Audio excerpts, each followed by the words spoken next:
जय जगन्नाथ। आज पवित्र कार्तिक पूर्णिमा।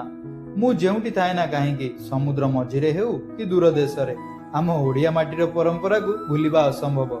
बोईत बंदाण यह केवल एक पर्व नुहे आज्ञा, यह हेउची आम पुरातन नाविक मानकर गौरव और संस्कृतिर प्रतीक।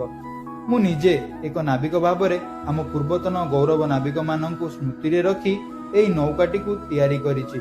आउ एइटा को मु आज भसाइबाकु जाउछि, किंतु समुद्र रे नुहे आज्ञा, ए टब रे थिबा पानी रे।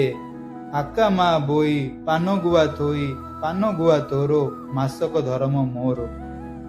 आपण भाबुथिबे समुद्र मझिरे थिले मध्य मु ए टब रे कोन पई बसाउछि। कथाटा हला आमे समुद्र रे आसिले मार्पल रेगुलेशन लागू हुए। मार्पल रो अनेक्स 5 रेगुलेशन हिसाब रे पेपर प्लास्टिक कोनोसी भी आवर्जना समुद्र को फिंगिबा निषेध।